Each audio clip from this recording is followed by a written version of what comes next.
तो इतने हमारे पास एक मैनेजमेंट के अंदर होते हैं। छोटे से अगर स्कूल की अगर हम बात करें तो स्कूल मैनेजमेंट सिस्टम में admission department, account department, exam department और लाइब्रेरी होते हैं।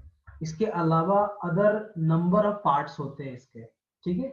अब जैसे as per exam account department, तो अकाउंट डिपार्टमेंट सिर्फ अकेला डिपार्टमेंट नहीं होता, इसमें स्टूडेंट के लिए भी अलग डिपार्टमेंट होते हैं, एम्प्लॉयज के लिए अलग डिपार्टमेंट होते हैं, ठीक है। और वहां पे भी अलग अलग पार्ट्स होते हैं। जैसे अगर किसी को पीएफ का डिटेल निकालना है, जैसे कि मान लो किसी स्टूडेंट को अपना बैंक हिस्ट्री चाहिए, पेमेंट हिस्ट्री चाहिए, तो उसके लिए अलग तरह के यहाँ पे ट्रांजेक्शन होते हैं। एडमिशन डिपार्टमेंट की किस काम में आएगा, तो एडमिशन डिपार्टमेंट काम में आएगा कि न्यू एडमिशंस को यहाँ पे कंडक्ट कराने का। तो न्यू एडमिशन सिर्फ एक सिंगल पार्ट नहीं होता है, एडमिशन में हम लोग नंबर ऑफ पार्ट को यूज करते हैं। जैसे सबसे पहली बात, जब हम लोग एडमिशन के लिए फॉर्म निकालते हैं तो वहाँ पे क्या होता है, बेसिक इन्फॉर्मेशन फुल की जाती है। उसके आधार पे हम लोग आइडेंटिफाई करते हैं कि अकॉर्डिंग टू द मार्क्स, ठीक है, according to the previous school reputations और स्टूडेंट के परसेंटेज, इसके हिसाब से हम लोग आइडेंटिफाई करते हैं। देन आफ्टर उनके वाइवा होते हैं, टेस्ट होते हैं। देन आफ्टर फिर पैनल निकलता है, जिस पैनल में आपके पास लिस्ट आउट होता है कि कौन सा स्टूडेंट किस क्लास, किस सेक्शन, किस पर्टिकुलर रोल को गेट कर रहा है। उसके बाद हमारा काम होता है यहाँ पे मेजर, जो होता है एग्जामिनेशन डिपार्टमेंट का, जो कि टाइम टू टाइम एग्जामिनेशन लेती है, जैसे कि आपका mid term, post mid term, ठीक है। Then after annual examination. यहाँ पे एक एडिशनल, जिसको गैजेट मैंने बोला है, लाइब्रेरी डिपार्टमेंट। हर एक स्कूल में एक कॉमन होता है, लाइब्रेरी एंड कंप्यूटर, दो तरह के डिपार्टमेंट होते हैं। तो लाइब्रेरी हो या कंप्यूटर हो, ये किस काम में आएगा, तो ये काम में आएगा रिसोर्सेज के यूज के काम में। जैसे अगर लैब में आते हो तो आप कंप्यूटर्स को यूज करोगे, यानी जो भी कंप्यूटर आपको दी जाती है फॉर द वर्क पर्पस, तो वहाँ आइडेंटिफाई होता है कि इस सिस्टम को इतने टाइम पे, इतने समय में इस पार्टिकुलर स्टूडेंट ने एक्सेस किया है, यानी कि उस पार्टिकुलर टाइम ड्यूरिंग में, ड्यूरेशन में जो भी एक्टिविटी हो रही है वो उस स्टूडेंट के ऊपर है। दैट मीन्स कि ये सारे रिकॉर्ड वहाँ पे मेंटेन होते हैं। सेम प्रोसेस आपका लाइब्रेरी का भी है, लेकिन यहाँ एक नया टर्म आ जाता है कि आप बुक को पढ़ सकते हो और साथ में घर भी ले जा सकते हो। लैब में ऐसा कॉन्सेप्ट नहीं है, लैब में कंप्यूटर वहीं रहेगा, आप घर नहीं ले जा सकते। और सेकंड थिंग क्या है, अगर मान लो लाइब्रेरी से कोई बुक इशू करा रहे हैं तो वहां पे फाइन का भी कॉन्सेप्ट होता है, 7 डेज, 15 डेज, 1 मंथ या ऐसा समथिंग कुछ, तो उसके बाद उस पर फाइन लगता है। तो ये कॉन्सेप्ट थोड़ा हो गया अकेला। अब बात करते हैं अकाउंट्स डिपार्टमेंट की। तो अकाउंट डिपार्टमेंट में हमारे पास नंबर ऑफ पार्ट्स हैं। ये अकाउंट डिपार्टमेंट एक हर एक एंटिटी को इफेक्ट करता है, चाहे वो एडमिशन से हो, चाहे वो एग्जाम से हो, चाहे वो लाइब्रेरी से हो, चाहे वो कंप्यूटर से हो, चाहे वो ट्रांसपोर्टेशन से हो। तो एक चीज मेरा मेजर छूट गया था जो आज के डे में काफी कॉमन है, दैट इज कॉल्ड ट्रांसपोर्ट। ये हो गया ट्रांसपोर्ट, ठीक है, ट्रांसपोर्ट डिपार्टमेंट। तो ये टोटल हमारे पास नंबर ऑफ डिपार्टमेंट है जो एक दूसरे को कम्युनिकेट करता है, ठीक है। और ये कलेक्टिवली नोन होता है किस पार्टिकुलर टर्म से, इसको हम लोग बोलते हैं स्कूल मैनेजमेंट सिस्टम। छोटा सा एग्जांपल है।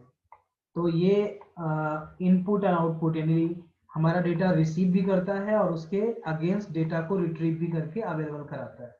यानी कि स्कूल मैनेजमेंट अगर चाहे तो किसी बच्चे का ट्रांसपोर्ट का डेटा देख सकता है, लाइब्रेरी का डेटा देख सकता है, एडमिशन का डेटा देख सकता है। एडमिशन के सेंस में वहाँ पे नंबर ऑफ टर्म्स आ जाते हैं जो मैंने भी डिस्कस किया है। उसके अलावा एग्जामिनेशन के डिटेल्स आ जाते हैं, और एक सबसे मोस्ट इंपॉर्टेंट होता है स्टूडेंट प्रोफाइल, ठीक है। बहुत सारे स्कूल्स में नंबर ऑफ डिपार्टमेंट होते हैं इस पार्टिकुलर टर्म पे भी, जहाँ पे स्टूडेंट का एनालाइज होता है कि उनका डिसिप्लिन लेवल, उनका response level, ready to work level, बहुत सारे पॉइंट्स होते हैं जिसपे एक डेटा एनालिसिस होता है, ठीक है, जिसको बोलते हैं हम लोग सिंपली, आप लोग मूवी वगैरह देखते हो student of the year like that. तो उस तरह की चीजें होती हैं हायर क्लासेस के लिए, जहाँ पे एक स्टूडेंट का प्रोफाइल भी बनता है और वो हमारा रिकॉर्ड में होता है। दैट मीन्स आप कभी भी अगर जाओगे तो उसका रिकॉर्ड मिलेगा। जैसे एज फॉर एग्जाम्पल मान लो आज कोई प्रिंसिपल यहाँ पॉइंट हो रहे हैं, तो उनके रिकॉर्ड आपको बोर्ड पे दिख जाते हैं कि दे आर द प्रिंसिपल्स, उसी तरीके से they are the student of the year like that. तो हर साल के यहाँ पे आइडेंटिफाई होते हैं। खैर, अब यहाँ पे इस पार्टिकुलर एसएमएस सिस्टम को थोड़ा डेटाबेस यानी कंप्यूटर के दिमाग से सोचो, तो ये हमारा एसएमएस क्या है? एसएमएस एक डेटाबेस है। ये admission, library, transport, examination, accounts, ये क्या है? These are the different tables. ठीक है, अब ये टेबल क्या अक्वायर करेगा? तो ये टेबल अक्वायर करेगा informations related to all the activities. अब एडमिशन ही लेंगे तो एडमिशन में भी अलग अलग पार्ट होते हैं। सबसे पहला पार्ट होता है, अगर हम बात करें तो यहाँ पे मेजर पार्ट होता है, that is called STUD master, जो मैं हमेशा बोलता हूँ। मतलब यानी कि स्टूडेंट का एक मास्टर डिटेल, जिसमें स्टूडेंट के बारे में ईच एंड एवरीथिंग होगा, चाहे वो पर्सनल हो, कम्युनिकेशन हो, या उसका मेडिकल फिटनेस डिटेल हो, वो सारी चीज यहाँ होंगे। बच्चे का नाम, class roll, section, date of birth, mobile number, address, blood group, height and weight difference, ये सारी चीजें वहाँ पे अवेलेबल हो जाती है। और किस सेशन में उसका DOA क्या था, डेट ऑफ एडमिशन क्या था, डेट ऑफ बर्थ क्या है, देन आफ्टर उसके हिसाब से उनके क्लासेस क्या है, सेक्शन क्या है, ये सारा चीज यहाँ मेंटेन हो जाते हैं। और इसी पार्टिकुलर पॉइंट पे ये सारे एक्टिविटी परफॉर्म होते हैं, चाहे वो लाइब्रेरी का काम हो, ट्रांसपोर्ट का काम हो, एग्जाम का काम हो, या फिर अकाउंट्स का काम हो। अब जैसे एज फॉर एग्जांपल आप लोगों को सबसे कॉमन टर्म दिया जाता है ADMNO, एडमिशन नंबर। अब एक एडमिशन नंबर कहाँ कहाँ यूज हो सकता है? इस जगह कोई भी ऐसा डिपार्टमेंट दिख रहा है जहाँ एडमिशन नंबर के बिना आप काम कर लोगे? दैट मीन्स आपके फी पेमेंट हो जाएंगे बिना एडमिशन नंबर के, या फिर एग्जाम दे दोगे, या फिर ट्रांसपोर्टेशन फैसिलिटी अवेल कर पाओगे, या लाइब्रेरी का काम हो जाएगा। दैट मीन्स कहने का सेंस है कि इस पर्टिकुलर टर्म को हम लोग, इस पूरे डेटाबेस सिस्टम को एक यूनिक आइडेंटिटी कह सकते हैं। तो ऐसे टर्म को जो यूनिकली होते हैं डिफाइन इंटायर डेटाबेस सिस्टम में, उसको हम लोग बोलते हैं प्राइमरी की। ठीक है, अगर ये कॉन्सेप्ट समझ में आ गया है, रेज हैंड कर लीजिए जल्दी। गुड। तो एडमिशन नंबर हमारे पास क्या है? ये हमारा सबसे मोस्ट इंपॉर्टेंट पार्ट है। अब हैंड डाउन कर लो। ठीक है, तो अब इस पर्टिकुलर एडमिशन नंबर से वो सारे डिटेल एक्सेस किए जा सकते हैं। अब ये काम कैसे होगा? तो इस काम को करने के लिए हम लोगों को एक कॉन्सेप्ट यूज करना पड़ेगा, जिसको हम लोग बोलते हैं RDBMS, that is called relational database management system. अगर ये आप अप्लाई नहीं करते हो, आप सिंपल अगर DBMS पे काम करते हो, तो सिर्फ और सिर्फ आप क्या कर सकते हो? आप सिर्फ क्रूड ऑपरेशन कर सकते हो, क्रिएट कर सकते हो, रीड कर सकते हो, अपडेट कर सकते हो, डिलीट कर सकते हो। लेकिन एक मेजर पार्ट आता है, दैट इज कॉल्ड रिलेशन। आप रिलेशन एस्टेब्लिश नहीं कर सकते हो between two and more than one tables. तो यहाँ पे कुछ चीजें आपको समझनी पड़ेंगी कि ये कैसे काम करता है। तो यहाँ तक अगर क्लियर है आप लोगों को, तो जल्दी से आप इसका स्क्रीनशॉट ले लो। ऐसे वीडियो रिकॉर्ड में बाद में भी ले सकते हो। मैं नेक्स्ट पेज पे जा रहा हूँ। ठीक है, तो इस पर्टिकुलर टर्म को परफॉर्म कराने के लिए हम लोग एक टर्म यूज करते हैं, that is called joining of tables.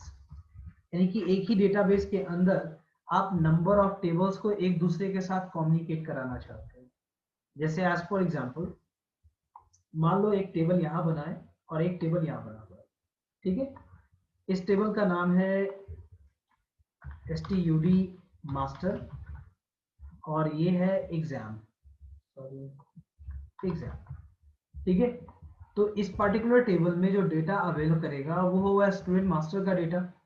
ठीक है, यहाँ से मैं इसको पिक कर लेता हूँ एक सिंपल सा देकर के, और यहाँ से भी पिक कर लेता हूँ, 1 2 3, जितने भी आप कॉलम, जितने भी रो आप देना चाहते हो, आप यहाँ पे दे सकते हो। ठीक है, अब इस पॉइंट पे, अब ये मान लो कि फील्ड नंबर 1 है, फील्ड नंबर 2 है, फील्ड नंबर 3 है। सेम प्रोसेस में यहाँ भी फील्ड नंबर 1 होगा, फील्ड नंबर 2 होगा, फील्ड नंबर 3 होगा। यानी कि यहाँ पे नेम होंगे एक्चुअल में। तो मान लो ये जो 1 पार्ट होगा, ये 1 क्या होगा? ये 1 ऑलवेज होगा आपका एक टर्म, जिसको हम लोगों ने बोला है एडमिशन नंबर। यानी कि स्टूडेंट मास्टर में भी एडमिशन नंबर होगा और एग्जाम में भी मास्टर एडमिशन नंबर होगा। और जब कभी भी इन दोनों को कंबाइन करना पड़ेगा तो हमें 1-to-1 कम्युनिकेशन कराना पड़ेगा। ठीक है, तो नॉर्मली आपने क्लास 10 में भी पढ़ा होगा कि कनेक्शंस कितने तरह के होते हैं। ठीक है, जैसे एक होता है, एक सेकेंड, जैसे मान लो अगर दो पर्सन एक दूसरे के सामने खड़े हैं, ठीक है, तो वैसे सेंस में जो कनेक्शन होगा वो 1 to 1 कनेक्शन होगा, यानी कि एक से दूसरा टेबल, ठीक है, एक टेबल दूसरे टेबल को कम्युनिकेट कर रहा है। सेकेंड वेज क्या होगा, 1 to many, यानी कि एक टेबल यहाँ, एक टेबल यहाँ, एक टेबल यहाँ, यानी एक से ज्यादा टेबल के साथ कनेक्शन एक साथ, तो इसको बोलते हैं हम लोग 1 to many। इसके साथ भी कनेक्शन, इसके साथ भी कनेक्शन, इसके साथ भी कनेक्शन और इसके साथ भी कनेक्शन। यानी वैसे सेंस में जब आपको मोर देन वन डिपार्टमेंट के डेटा को एक साथ कॉल करना होता है तो 1 to many का कॉन्सेप्ट यूज करते हैं। इसके अपोजिट हमारे पास होता है मेनी टू वन, यानी उल्टा इसका, ठीक है। तो मेनी टू वन आपके सामने दिख रहा है, ये 1 है, ये 2 है, ये 3 है, ये 4 है। तो ये 4 हमारे पास टेबल्स है और ये हमारा जीरो लेवल, यानी कि मान लो एक हमारा टेबल ही है। तो अगर मोर देन वन से एक को कनेक्ट करना है तो उस बेसिस पे हम लोग कहेंगे इसको मेनी टू वन कनेक्शन, ठीक है। तो नॉर्मली केस में आप देखोगे कि बहुत सारे ऐसे प्रोग्रामिंग लैंग्वेज होगा जहां ये अलाउड नहीं होता है, ठीक है। जैसे जावा, जावा में मेनी टू वन का अलाउ नहीं है, लेकिन 1 to many अलाउ है, ठीक है। एक और टर्म होता है जिसको हम लोग बोलते हैं वहां पे क्या बोलते हैं इसको, रिपीटेटिव मोड, टर्म को क्या बोलते हैं, अच्छा ध्यान नहीं आ रहा, नाम याद है मुझे, आ जाएगा तुरंत में। इस टर्म में क्या होता है कि आप एक टेबल से दूसरे टेबल, दूसरे टेबल से तीसरे टेबल, तीसरे टेबल से चौथे टेबल, एक लेयर में आप काम करते हो। इसको हम लोग मल्टी एक्सेसिंग कहते हैं, ठीक है। मल्टी एक्सेसिंग का सेंस होता है कि जहाँ पे एक टेबल दूसरे टेबल को इनहेरिट करते चला जाता है, ठीक है। अब ये क्या कॉन्सेप्ट है आगे जानेंगे, एक्चुअली 12th क्लास का टॉपिक है। मैं अभी आपको थोड़ा सा ब्रीफ देता हूँ ताकि ये कॉन्सेप्ट समझ में आ जाए। यानी कि एक टेबल दूसरे को, जैसे मान लो मुझे एडमिशन नंबर पता है, तो कहाँ से पता है, हमें पता है एडमिशन डिपार्टमेंट से, ठीक है। फिर ये एडमिशन डिपार्टमेंट लाइब्रेरी, मान लो वो बच्चा टीसी ले रहा है, या हो सकता है कि उसने +2 क्रॉस कर लिया है, +2 कर लिया उन्होंने, तो लास्ट हमारा क्लास है वो, तो उसके बेसिस में उनको एनओसी देना होगा कि उनका किसी तरह का कोई बकाया तो नहीं है। तो वो सबसे पहला टर्म क्या सर्च करेंगे, पहला सर्च करेंगे अकाउंट डिपार्टमेंट, तो कोई फी तो नहीं ना है इनका, तो अकाउंट चेक हो गया। अब अकाउंट से डाटा जाएगा लाइब्रेरी के पास कि लाइब्रेरी में कोई किसी तरह का बुक इनके नाम पे इशू तो नहीं है, या किसी तरह का फाइन तो नहीं है। उसी तरीके से लाइब्रेरी से डाटा वो आएगा आईटी के पास, यानी कंप्यूटर के पास, कि कंप्यूटर के डिपार्टमेंट में किसी तरह का बुक या कोई गैजेट या किसी तरह का पार्टिकुलर इक्विपमेंट या डिवाइस उसने अवेल तो नहीं किया उस सिस्टम में, तो ये हो गया हमारा आईटी डिपार्टमेंट। तो इस तरीके से मल्टीपल लेयर में हमारा काम हो रहा है, ठीक है। अब इसी चीज को आप 1 to many में भी आप आइडेंटिफाई करा सकते हो, लेकिन 1 to many में क्या है, हमारा लेयर काम नहीं करता, यानी कि अकाउंट डिपार्टमेंट को लाइब्रेरी डिपार्टमेंट से कोई मतलब नहीं है, लाइब्रेरी डिपार्टमेंट को आईटी से कोई मतलब नहीं है। तो वैसे टर्म में हम लोग यूज करेंगे 1 to many, यानी एक एडमिशन डिपार्टमेंट अकाउंट से पूछेगा, लाइब्रेरी से पूछेगा, आईटी से पूछेगा, एंड देन आफ्टर रिट्रीव करेगा कि नाउ ही हैव और she have no any issues related to other departments. तो ये 3-4 तरीके हैं कनेक्ट करने का। अब इसमें मैं आपको मेजर पार्ट बताऊंगा कि कनेक्शंस को हम लोग करने के लिए कौन कौन सा क्लाउज यूज करते हैं, या उससे रिलेटेड क्या फंक्शंस यहाँ बने हुए हैं। यहाँ तक कॉन्सेप्ट समझ में आ रहा है तो रेज हैंड कर लीजिए, और नहीं तो अनम्यूट करके आप पूछ सकते हैं मुझसे।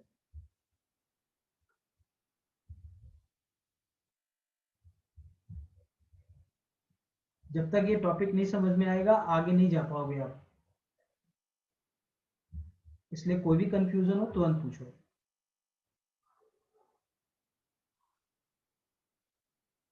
चलो,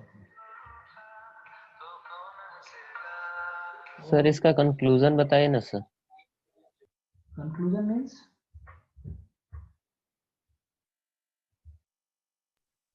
सर मतलब ये इससे मतलब वर्क क्या है, इसका फायदा क्या है इसका? इसका फायदा है आपको, जब आप डेटाबेस ऑपरेशन करोगे, अब मान लो कि आप किसी स्कूल में एक एडमिनिस्ट्रेटर हो आप, ठीक है। अब किसी स्टूडेंट का या किसी एम्प्लॉय का कोई डिटेल आया है, जस्ट अ सेकेंड होल्ड करोगे।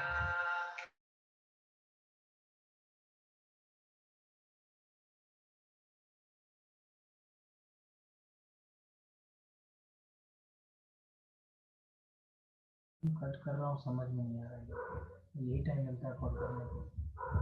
हाँ जी, कनेक्ट हो गए। कौन पूछ रहा था? विजय पूछ रहे थे आप? यस सर, हो गया। उत्तम सर। ओके, उत्तम। तो यहाँ मान लो आप किसी डेटाबेस एडमिनिस्ट्रेटर हुआ, तो किसी एक डेटाबेस के लिए आपको अपॉइंट किया गया, आप डीबीए हो, डेटाबेस एडमिनिस्ट्रेटर हो, या यूँ समझ लो आप किसी मैनेजमेंट का पार्ट हो, और आपको नंबर ऑफ एक्टिविटी दी जाती है, ठीक है। अब एज्यूम कर लो, अपना ही स्कूल का एग्जांपल ले लो, एग्जामिनेशन डिपार्टमेंट है, वहाँ पे 2 मैडम है हमारे पास, प्रिंसिपल मैम है, और ढेर सारे अदर एम्प्लॉइज हैं। अब वहाँ पे मान लो प्रिंसिपल मैम को रिक्वायरमेंट है कि ज्ञानेंद्र वर्मा का डिटेल निकाला जाए, तो वो कैसे निकालेंगे? उसके लिए उनको सिर्फ एक पार्टिकुलर डेटा से काम नहीं करना होगा, उनको नंबर ऑफ डेटा की जरूरत होगी। सबसे पहली बात, इस टीचर का अपॉइंटमेंट कब हुआ, ठीक है, ये टीचर किस सब्जेक्ट से बिलोंग करता है, इसको कौन कौन से क्लासेस दिए गए हैं, क्या उनके रिजल्ट रहे हैं ईयर टू ईयर, या फिर क्वार्टरली, या फिर मंथली, या फिर एनुअली। तो वैसे सेंस में अगर ये डेटा हम रिट्रीव करना चाहेंगे तो किसी एक जगह पे हम डाटा नहीं रख सकते। उसके लिए क्या होगा, session bye session data store होगा, और हर एक पर्पस के लिए अलग अलग हमारा डेटा ब्लॉक्स होंगे, यानी डेटा हमारे पास स्टोर होंगे। तो वहां पे हमें ये कॉन्सेप्ट यूज करना पड़ेगा। अगर मान लो सिर्फ ये क्वेरी करना है कि who is Gyanendra as for example, तो वो काम हमारा 1 to 1 में हो जाएगा। कैसे? हम सिंपली अकाउंट डिटेल्स या फिर क्या बोलते हैं, एम्प्लॉय डिटेल्स को कॉल करेंगे, हमें पता चल जाएगा उनका सारा डिटेल। लेकिन मान लो अब मुझे पता करना है, या सॉरी मैनेजमेंट को पता करना है कि लास्ट 5 ईयर से वो कौन कौन से क्लास को पढ़ा चुके हैं, ठीक है। तो वैसे सेंस में हमें सेशन वाइज डिटेल्स निकालनी पड़ेगी अलग अलग डेटा से। मोबाइल को मैं बंद कर देता हूँ।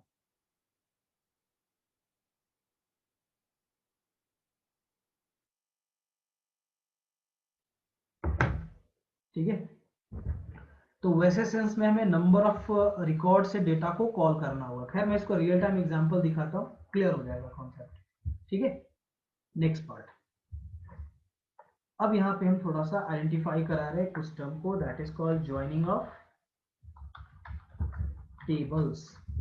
अब एक टेबल से दूसरे टेबल में कनेक्शन कैसे होगा, ठीक है। इसका एक रियल टाइम एग्जांपल मैं आपको स्क्रीन पे दिखाता हूँ। Where is the MS section?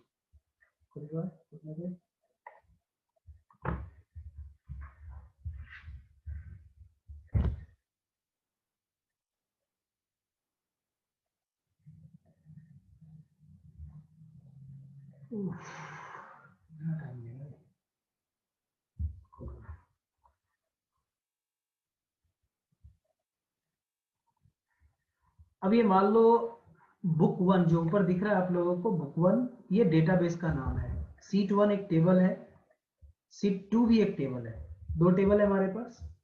अब इस सेंस में हमारे पास कुछ डेटा यहाँ रखता हूँ, जैसे मान लो ADMNO, एडमिशन नंबर रखा, नेम रखा, क्लास रखा, ठीक है, जो भी है। मैंने एडमिशन रखा 1 2 3 4, ठीक है। देन आफ्टर नेम हो गया मान लो राहुल, क्लास हो गया 10, 1205, ये हो गया मान लो रामू, ठीक है, क्लास 12। ये मैंने डेटा दे दिया सीट 1 को। सेम तरीके से सीट 2 में हम एक डिटेल कॉल करना चाहते हैं, मेरे पास कुछ डिटेल अवेलेबल है, जैसे कि as for example ADMNO, admission number है हमारे पास, एक मिनट मैं यहाँ पे किया नहीं, हाँ एडमिशन नंबर किया हुआ है, ठीक है, एडमिशन नंबर है। अब इस एडमिशन नंबर से मुझे कुछ डिटेल कॉल करनी जो ऑटोमेटिक आएगा, कहाँ से आएगा, तो वो आएगा सीट 1 से। सीट 1 में उसके अलावा क्या क्या है, नेम एंड क्लास है। मैं यहाँ पे कुछ टाइप नहीं करूंगा, ये ऑटोमेटिक आएगा। कैसे आएगा, मैंने यहाँ नेम दिया, मैंने यहाँ क्लास दिया, मैंने एडमिशन नंबर यहाँ पे पुट डाउन किया, कौन कौन सा एडमिशन नंबर, चलो ये दोनों एडमिशन नंबर को कॉपी पेस्ट कर लेते हैं आगे। तो अब यहाँ पे 2 डेटा है हमारे पास, नेम एंड क्लास, इसको मुझे कॉल करना है। कैसे होगा, देखो ये काम मैं MS एक्सेल में करके दिखा रहा हूँ, लेकिन ये रियल चीजें नहीं है डेटाबेस के लिए। डेटाबेस में हम लोग उसको ज्वाइनिंग करते हैं, यहाँ पे सिर्फ समझाने के लिए मैं यूज करूंगा। यहाँ पे क्या करना होता है कि आपको इस पूरे फील्ड को सेलेक्ट करना होता है और इसकी नेम सेट करनी होती है। मान लो मैं दे दिया STUD, ठीक है, स्टूडेंट दे दिया इसका नाम, ठीक है। अब इस पूरे ABC कॉलम का नाम हो गया क्या नाम दिया मैंने, STUD। अब मुझे इसका डेटा यहाँ कॉल करना है, तो हमें एक सोर्स चाहिए, किस डेटा से कॉल कराना है, एडमिशन नंबर से कॉल कराना है।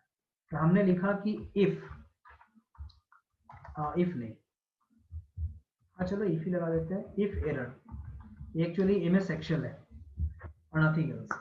अगर इफ एरर आता है तो करना है, लेकिन इसके लिए एक टर्म होता है वी लुकअप, ये मे भी आपने क्लास 9 में पढ़ा होगा, ठीक है। हमने इसको बोला कि आप मुझे डेटा दे दो A2 का, A2 में क्या है 1 2 3 4 है, ये डेटा अगर कहीं भी मिल रहा है STUD के अंदर, तो वहां से मुझे कॉलम का पोजीशन नंबर 2 का जो डाटा है वो मुझे आप दे दो। लेकिन यहाँ पे जो दोनों में मैच होगा वो कैसा मैच होगा, एग्जैक्ट मैच होना चाहिए, यानी जो नंबर यहाँ लिखा है वो नंबर मुझे वहां भी चाहिए। जब दोनों मैच करेंगे तब आप डेटा देना मुझे। तो मैंने इसको लगा दिया फॉल्स। फॉल्स का मतलब हो गया एग्जैक्ट मैच, वी लुकअप का काम खत्म हो गया। अब क्या करना है, एरर, अगर मान लो किसी कारण से वो मैच नहीं करता है तो क्या आएगा, तो यहाँ पे आएगा NA, मतलब not applicable. Now close it. अब यहाँ पे एक एरर आ गया क्योंकि सिंगल कोटेशन में डबल कोटेशन लिखना पड़ता है। देखो राहुल आ गया ऑटोमेटिक, सेम प्रोसेस में। अब मैं देखो कुछ नहीं कर रहा हूँ, सिर्फ इसको ड्रैग कर रहा हूँ, ऑटोमेटिक आ रहा है, लेकिन राहुल आ रहा है। मुझे राहुल नहीं चाहिए, मुझे यहाँ थर्ड पॉइंट चाहिए। थर्ड पॉइंट में क्या था, थर्ड पॉइंट में था क्लास। अब यहाँ पे आप जैसे ही इसको अप्लाई करते हो, कंट्रोल D प्रेस किया, देखो राहुल का भी डिटेल आ गया। लेकिन अगर मैं यहाँ पे नंबर देता हूँ 1 2 3 4 5 जो भी है, और यहाँ पे मैं उस पर्टिकुलर प्रॉपर्टी को अप्लाई करता हूँ, तो यहाँ पे NA आ जाता है, ठीक है। अब मानिए कि इन सारे एडमिशन नंबर का कोई डिटेल यहाँ अवेलेबल नहीं है। अब इस डिटेल को मैं यहाँ एंटर करता हूँ, 1 ओम LKG, 2 जित्तू UKG, 3 नितिन 11, 4 राज क्लास 10। अब जैसे ही मैंने पुट किया तो आप देखोगे कि ये डेटा ऑटोमेटिक यहाँ आ गया। तो ये आपका बेसिकली हुआ दो टेबल के बीच कम्युनिकेशन कराने का, ठीक है, जहाँ पे एक टेबल दूसरे टेबल को इनहेरिट कर, मतलब यूज कर रहा है उसके डेटा को। इसी चीज को हम लोग यहाँ पे जानेंगे कि ये काम कैसे करते हैं। अभी इन दोनों के बीच में आपका जो कॉमन प्रॉपर्टी है वो क्या है, एडमिशन नंबर है। एडमिशन नंबर से ही वो सारे डेटा आ रहे हैं। यहाँ देखो 5 नंबर रिकॉर्ड है नहीं हमारे पास एडमिशन नंबर, और यहाँ डेटा हमारा दिया गया है, तो यहाँ बाय डिफॉल्ट क्या आ गया, NA, नॉट एप्लीकेबल। तो इसी चीज को हम लोग यहाँ पे समझेंगे यूजिंग द क्या बोलते हैं उसको, ज्वाइनिंग ऑफ टेबल। तो बात आती है कि टेबल को ज्वाइन कितने तरीके से किया जा सकता है, ठीक है। तो टेबल को ज्वाइन करने के 3 तरीके होते हैं। फर्स्ट तरीके होते हैं जिसको बोलते हैं हम लोग सिंपल ज्वाइन। यहाँ पे क्या होता है, दो टेबल किसी पार्टिकुलर फील्ड के नाम से कॉल हो जाते हैं और वो हमारा डिस्प्ले कर देता है डेटा, यानी दो टेबल का डाटा एक जगह दिख जाता है, that is called simple join. Second number होता है that is called inner join. Inner join means क्या होता है कि एक डेटा के अंदर दूसरा डेटा, दूसरा डेटा के अंदर तीसरा डेटा। तो इस तरीके से जब आप ज्वाइनिंग करते हो तो वहां पे होता है इनर ज्वाइन। वैसे सेंस में जब आप किसी डेटा को कॉल करते हो तो हमेशा सिंगल रिकॉर्ड कॉल होता है, ठीक है, मल्टी रिकॉर्ड कॉल नहीं होता है। अब ये क्या कॉन्सेप्ट है आगे जान लेंगे।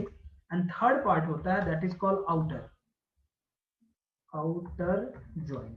अब ये होता है बाहर से बाहर, ठीक है। इसका मतलब हो गया कि एक पार्टिकुलर टेबल है हमारे पास और उससे आप 1 to many का कनेक्शन करा रहे हो आगे से, तो वैसे सेंस में इसको बोलते हैं हम लोग आउटर ज्वाइन, ठीक है।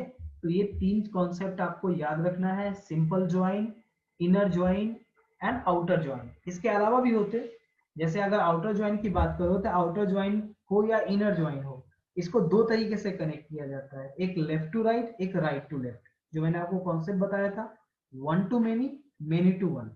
तो यहाँ पे हमारे पास एक टर्म आता है लेफ्ट ज्वाइन और दूसरा आता है राइट ज्वाइन। लेकिन इसको ज्वाइनिंग की कैटेगरी में नहीं रखते हैं, ये यूजर्स के ऊपर है कि आप कैसा ज्वाइन कराना चाहते हो, लेफ्ट साइड से या राइट साइड से। खैर, अब यहाँ पे सबसे पहला पॉइंट है हमारे पास सिंपल ज्वाइन। तो सिंपल ज्वाइन ऑपरेशन कैसे परफॉर्म होगा, मान लो मेरे पास दो टेबल है, स्टूडेंट मास्टर और एक है एग्जाम मास्टर। अब मुझे उन दोनों का डाटा कॉल कराना है, ठीक है। अब STUD मास्टर और एग्जाम मास्टर, मान लो एग्जाम मास्टर, ये दो टेबल है हमारे पास। दोनों में जो यूनिक टर्म है हमारा वो है एडीएमएनओ, यानी एडमिशन नंबर। तो यहाँ पे जो एडमिशन नंबर एडीएमएनओ है वो हमारा क्या है, एक प्राइमरी कंटेंट है, एक यूनिक कंटेंट है जो कि कॉलेबल है, आप उसको कॉल करा सकते हो। तो देखो उसके लिए हम कैसे ज्वाइन करेंगे, उसके लिए हमें ज्वाइन लिखना नहीं पड़ता। पहली पॉइंट हमें क्या लिखना होगा, select asterisk from std master comma exam master. अब यहीं पे हम लोग लगा देंगे वेयर कंडीशन, जो हमारा काम करेगा उस टेबल के डेटा को रिट्रीव करने के लिए।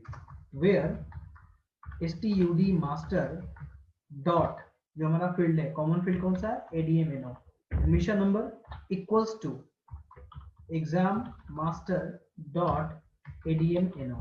यानी जहां भी स्टूडेंट मास्टर का एडमिशन नंबर और एग्जाम मास्टर का एडमिशन नंबर दोनों अगर मैच कर रहा हो तो वो डाटा मुझे शो कर दो। So this kind of joining of table is called simple join. ठीक है, अब इसका रियल टाइम एग्जांपल देखना चाहोगे आप लोग, hold please. Where is my server app, इसको बंद कर देते हैं, इसकी कोई जरूरत नहीं है। चलो यही बाने आप लोग VLOOKUP भी देखिए। सॉरी मैंने इसको क्यों खोल दिया।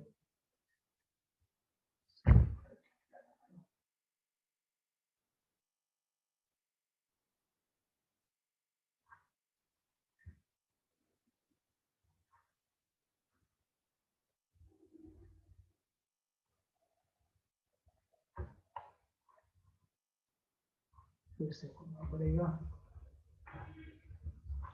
ज्ञान fry.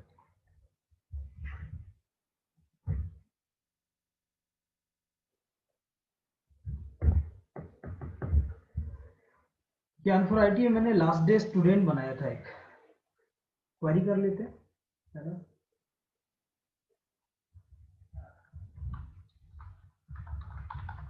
Select asterisk from student.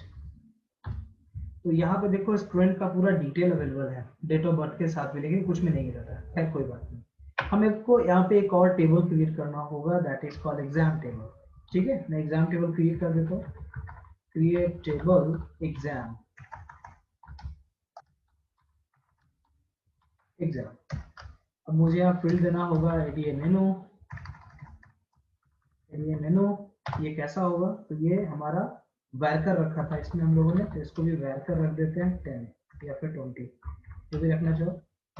उसके बाद एस नेम नहीं चाहिए मुझे, एग्जाम का डेटा रखना है, तो मान लो यहाँ पे सब्जेक्ट 1 का डाटा आ गया, और सब्जेक्ट 1 का डाटा मान लो फ्लोट है अगर, तो फ्लोट में रखेंगे। ये सब्जेक्ट 2 हो गया, सब्जेक्ट 3, सब्जेक्ट 4, सब्जेक्ट 5,